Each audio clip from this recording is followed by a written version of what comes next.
Yo, Mystics in the house. Back on track. Let's start in the United States of America and housing and the case Schiller, but an interesting angle on the case Schiller. This is the case Schiller, but going back 15 years, and the price, the upsies or the downsies on house prices on a 15-year window. And as you can see, the country is basically cut in half. Half of are still up in price over 15 years, and half are down. Los Angeles at the top, up over 50% over a 15-year period, with poor old Detroit at the bottom, well down over the 15-year period. So that's 15 years. So B is 10 years, and you can see it's a different story. Over 10 years, there's really only the privileged group of Washington, Los Angeles, and New York who are positive, with the rest of the country negative. And obviously the more modern one, over a 5-year period, the whole country is negative, with Dallas only down 15% over 5 years, but I think we saw them in the 10-year one. Dallas over 10 years down 20%.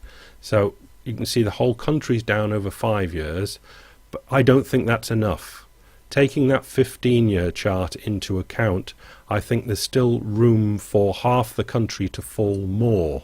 And unfortunately, when half the country that are still positive over 15 years does fall back more towards the house prices of 15 years ago, the ones that are severely negative can go even more negative. So I think there is room for more house price dropping in the United States of America. Right, I have grabbed this because it's a drone, and I've never seen a picture of a drone before. And the headline, "Drones Cleared for Domestic Use Across the United States," should scare the shit out of people in the United States, I would think. It's a story that's well worth following up, but I've dragged this clip up to the top left, which is RT. It's Russia Today article, so you've got a dodgy provenance for the story, but still it would need to be followed up, because if they let the drones loose in the United States to do what drones do, hey, it's game over, isn't it, really? And it'll be a shock to me if that headline won't be correct one day.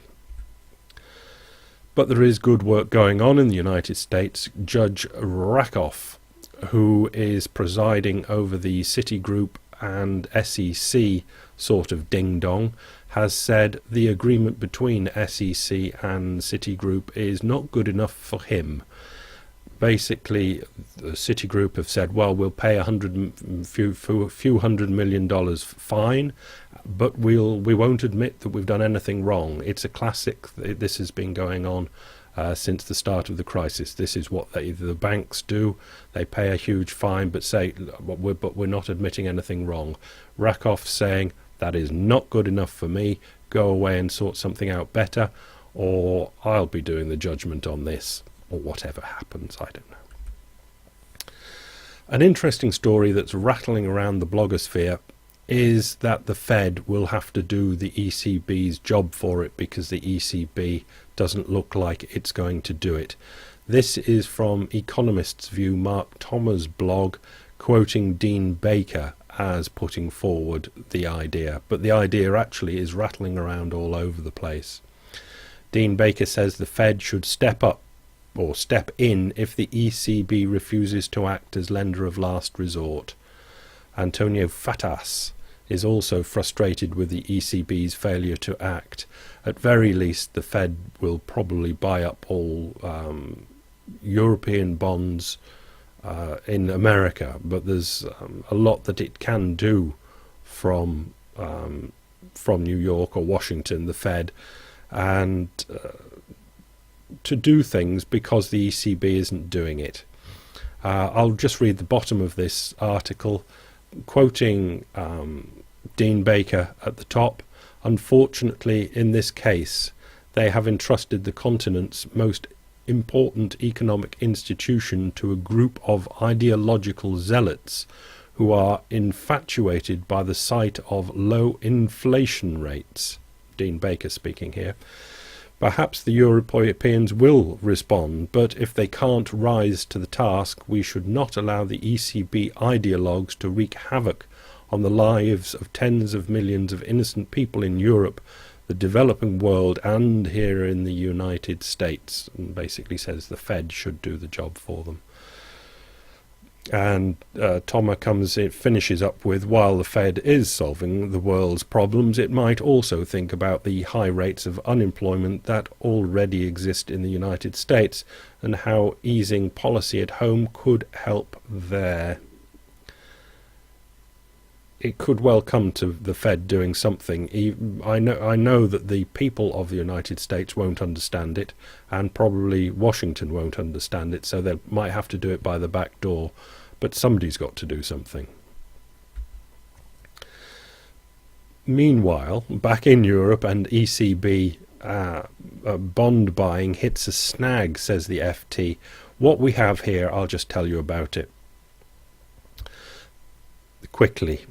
The ECB does this buying of peripheral bonds, looking after the children, sweeties, candy, buying candy. It's still buying the bonds of Italy and Spain and Greece and Portugal and Ireland and Belgium and Uncle Tom Cobley and all. So it prints up the money, buys the bonds, brings the bonds into the ECB.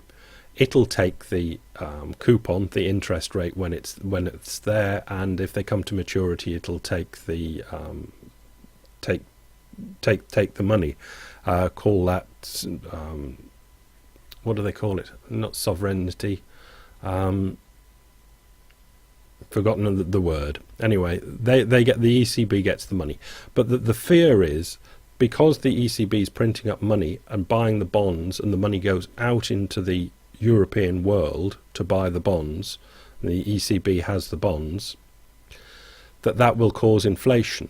But the ECB has been sterilizing all the money, as in it knows that it's spent 200 and something billion on bonds, and that extra money is out there. So what it does, it prints up a bond of its own, or a deposit bond, saying, I'll give you 1.6% interest, or whatever it might be, over a week, if you, the banks out there, give me the money. And this is a way of the banks doing two things: balancing the interest rates that they want for actions out in the world, and to get that money that has been printed up and given for the bonds back into the central bank. So the banks out there go, well, okay, that's a good interest rate. I'll give you this much money back into the ECB for the week. And they get the interest rate on it, and the money goes out again. And then the next week, the ECB says, I'll give you this much this week. And the banks say, okay, that'll come in. So, but not for the first time. It happens a few times. This week, the banks did not give into the ECB enough money to cover the amount of money that the ECB has spent on the bonds. So there was a certain amount, and it was only a few billion, wasn't sterilized. Okay. Yeah, did you follow that? It's not that tricky, but it's very interesting why the banks didn't give the European Central Bank the full allotted amount of money, but that's too complicated to go into at the moment. I still can't remember the name of that thing, where central banks make money out of making money. Oh well, doesn't matter. Commodities. EU oil import costs soar above 400 billion. I've put this in just to show that the real world is complicated and machine-like, and it's operating against and for things and cause and effect. The European Union's oil import costs have soared to more than $400 billion this year as crude prices continue to trade above $100 a barrel, heightening concerns about their impact on the region's economy, the International Energy Agency warned. It's all really they could be doing with $40 a barrel oil.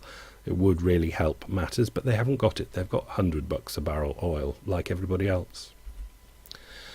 And FT again, growing doubts over Saudi Arabia's supply stand-ins. I'll read this. Saudi Arabia does not plan to expand its oil production capacity beyond the targeted 12.5 million barrels a day. Khalid Al-Faleh, chief executive of state-owned Saudi Aramco, says that other countries will meet the rising demand over the next few years.